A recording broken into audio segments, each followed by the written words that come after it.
Hi, we are live, and I'm here with the folks from Findlay City Schools, and my name is Jeff Good, and I'm with ITIP Ohio, and I'm just going to start going through our reflection video about your showcase projects, and I appreciate your time here. First of all, I'm going to look at Megan first, and I want you to give your name and your project name.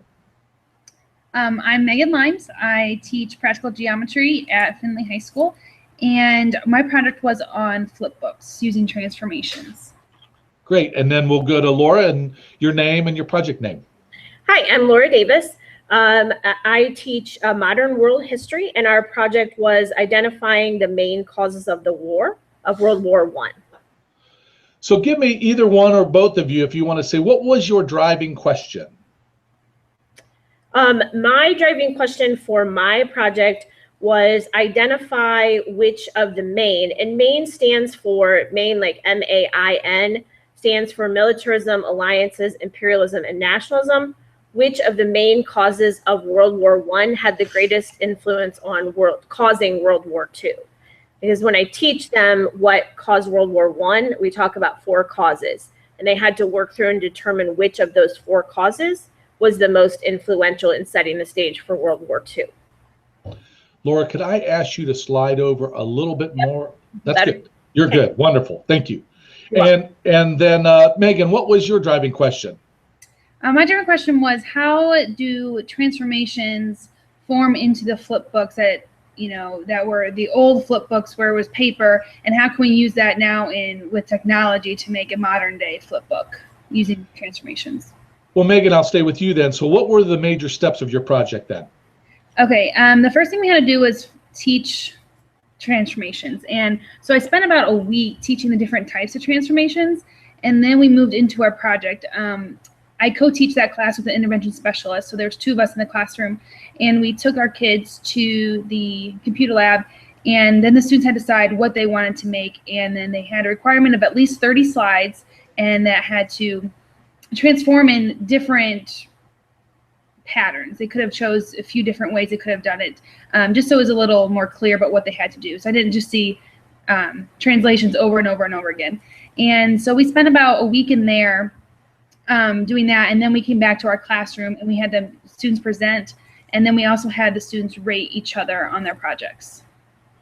And Laura, what were your major steps? You may have explained some of them a little bit. That's okay. Yeah, one of the things that we started out with was we started with our driving question at the very beginning, and we brainstormed as a group, what are the things that we needed to know to be able to even start to address our driving questions.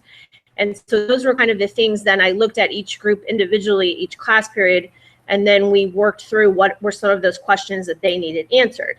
We did, I did some basic instruction on talking about what were those 4 causes, how those causes developed.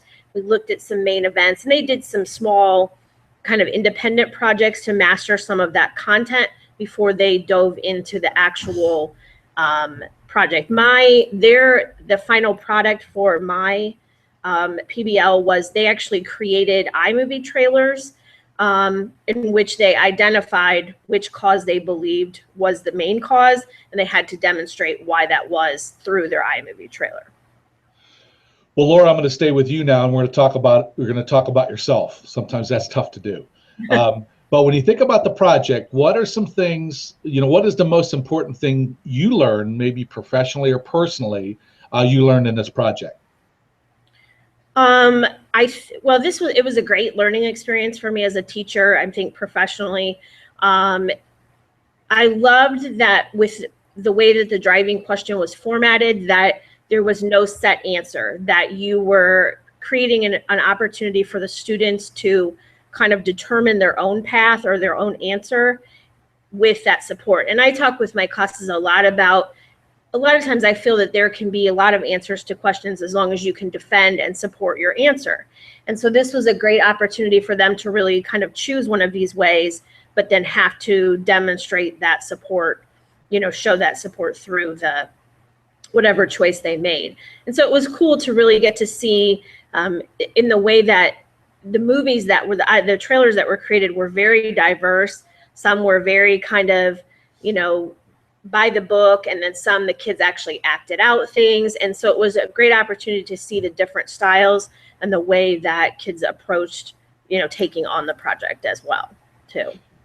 Now, Megan, think about yourself. What was the important thing that you learned in your project? Well, I'm a second year teacher, so this really allowed me to see how doing a project-based learning will, I don't know, kind of like just enhance the material itself. And teaching those low-level classes, it was fantastic to see them be creative and create something as opposed to just giving them a quiz or test like I normally would. And this was really like the perfect opportunity to do that with the material given, especially in geometry. A lot of times there's a lot of cool things. Now that I've done this, I can definitely broaden my range of projects next year.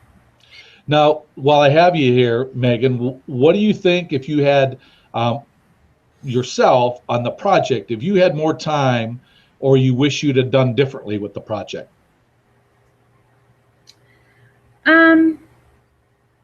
Or was it perfect and you didn't have to? It was not perfect by any means. I think maybe I would have been, maybe have the kids spend a little more time brainstorming on what they were actually going to do. We gave them time to think about it, but all of a sudden it was just like, go. And there was a little misconceptions of how to make it work. So I think next year when I do this is to do like a practice one all together. We all create the same exact thing, and then they go from there and do their own. Okay. That would be one thing. And Laura, what would you do if you wish you had spent a little bit more time on it or you'd done something differently? What would that be? The time link I think was pretty good. And, when I submitted my lesson plans, my review person said, are you sure you have enough time? Because I think overall by the time I started teaching this till videos were completed, it was probably about 6 weeks, which is really a long time. But I felt like what they got out of that was really worth it.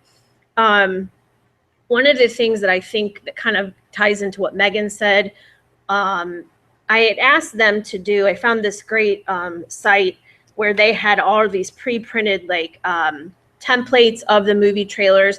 And I had asked them to kind of pre-plan and fill them out.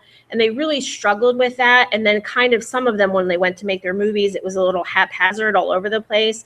And so I think to try to focus on that a little bit more than that laying out what's going to be in your video stage, I think I need to spend probably a little bit more time on that, because then the actual movie, iMovie trailers you can whip together in about 5 minutes if you know exactly what you're putting in there. And that's where some of them kind of fell apart, was because they didn't have a good vision of what they were going to put in there.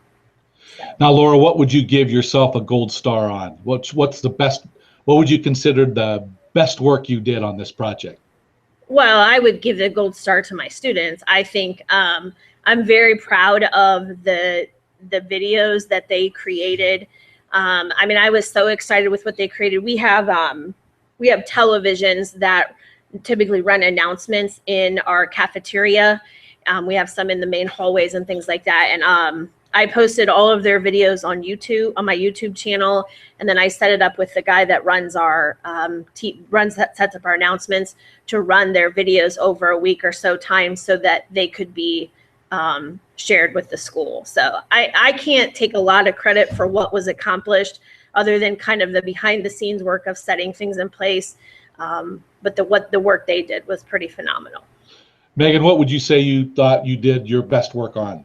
Or maybe it's your students too, but think about some things on your end too. I'm proud of myself for doing something like this. Being a newer teacher, it was kind of like an intimidating project to take on something like this, especially the time crunch we're under with OGTs were coming up and how to get through material. But I can definitely see how it was definitely helpful to do a project-based learning environment and have them apply what we learned. So. I'll give my gold star to me for doing the project and just doing something different in my classroom and enhancing it for next year. In all fairness, she kind of got roped into this. I'm her mentor. She's my resident educator. And when this opportunity came up, I'm like, Megan, I think this would be great. You should do this. And, she's probably not going to say no. So. Well, that was probably something that she learned a little bit about, right? Yeah.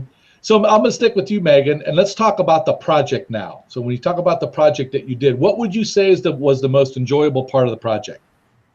Oh, definitely seeing their final products. I have students who really struggle with math, and some of those students had the best projects, and it was so exciting to see them excel at something and be proud of what they did. So that was pretty awesome. How about you, Laura? What was the most enjoyable part of the project?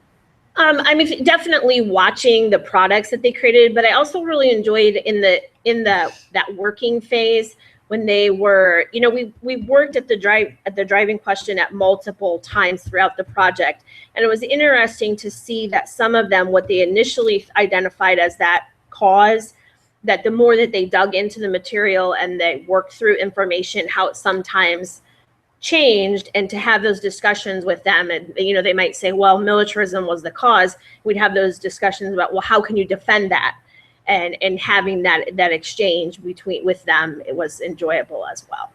Well, Laura, let's flip to the other side. And when you think about the project, what would be something that you considered the least enjoyable about the project?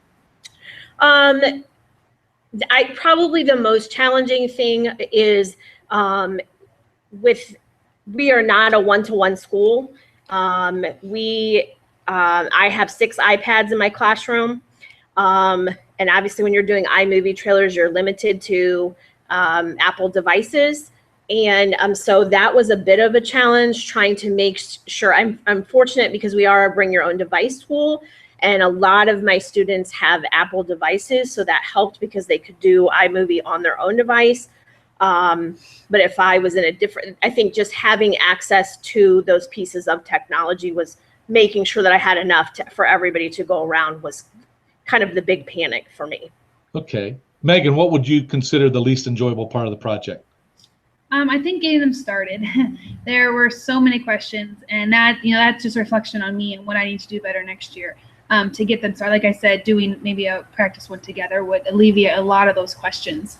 So that, like, the first couple of days were, it was a lot of back and forth running around. So that was probably the least enjoyable. So you kind of touched on it then, Megan. If you were going to do this, if you're going to do this again, you know, that would be what you'd do to make it better then? Yeah, definitely. Mm-hmm. Okay. And Laura, how would you if you're doing it again next year, how would you make the project better for next year? Oh, wow. But it was perfect, wasn't it? It was perfect. Well, I was pretty proud of it. I mean, I think one of the things I found working with I might actually consider using actual iMovie next year rather than just the trailer, because we found that because the iMovie is great because it's easy to just plop things in, but then it's also limited. You can't, extend the length of text or things like that. And so that's one thing that might kind of amp up the project a little bit, is to allow them to actually use the whole iMovie software versus just the trailer. But okay. I don't know. We'll see. All right. So now we're going to talk a little bit about technology. And Laura, why don't you talk a little bit about how you integrated technology into your project? Well, obviously the final product was created. It was a technology piece. But we did a variety of things, like when just gathering general information via the internet, pictures. One of the independent projects that they had to do in the unit was to create a timeline, and we used the Read, Write, Think timeline. There's an app, and then it's also available on the computer. The kids really enjoyed that, putting that together to gather information and to help build their movie. We actually, I also then used at the end, we shared our movies in class as well. And I created a Google form where after each movie, the students would go in and evaluate what did the film identify as the main cause, and kind of rate the movie, give it so many stars, and then, any positive or comments about the film. So there was just a variety of different things as we went through the process technology-wise. Megan, talk about the technology that you integrated within your project. Well, when we discussed the new material, I do that all on the smartboard, and that was a huge help to do, making those graphs and translate everything. And then we did a lot of review games using Kahoot and Socrative that we integrate technology with. And then the final product was made on the computers, and then we presented them through, actually through the iPad that we got here. I put them all on my Google Drive, and then the kids picked theirs and showed them to the class, projected them on a smart board. So yeah, it was good. Laura, talk a bit, and Megan, maybe you can address it too, is that integration that you had with your curriculum person. What were some of the responses, or a response that you had from your curriculum director? Well, Rich Steiner is our curriculum director, and he was kind of, I wouldn't say real active, but I shared a lot of the work that the kids were doing with him, and he was really amazed at what the students had produced. He thought that they were really creative and informative and entertaining. And one of the things, and this kind of tied into something you said earlier, was that he believed that the students that participated in this project learned more than just the content that they were doing. They learned how to use the technology to enhance their learning. And he also felt that by being involved in this project, that they would probably remember this content much longer than if they had been taught it in a kind of a traditional manner. And so he felt it was a really powerful way for instruction, for them to enhance, work with content and learn. So Megan, talk to me a little bit about what you saw, what impact you saw that tech integration, what it had with your students, and maybe even what that impact of that tech integration had with you. I think it makes my students a lot more engaged in the work that we do. You give my lower level kids a pencil and a paper and you say, do this work, and it doesn't always get done.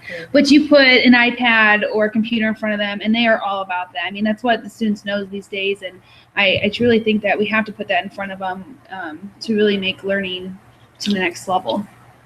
And how about you, Laura? What impact did you see with your students and even with yourself on that whole technology integration component?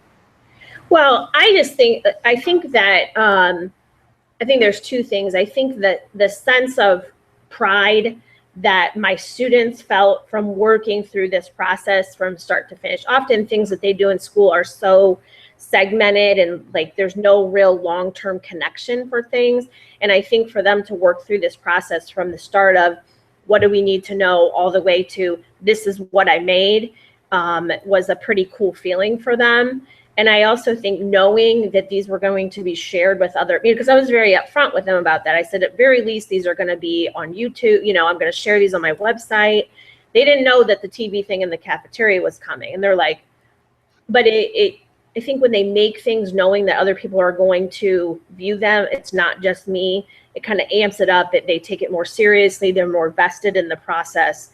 And so I think that's great. And it was really my first time using iMovie in the trailers in the classroom. So it was a learning experience for me. And the great thing about using technology with high school students is they're not afraid. They're just like, oh, I don't know. They'll say, well, how do you do this? And I'm like, well, honestly, I'm not quite sure. Let's figure it out. They just start pushing buttons. They just start trying to figure things out. So it's like I'm learning none of us really were experts on iMovie trailer, but we all, by the time the thing was over, we all knew how to use it really well.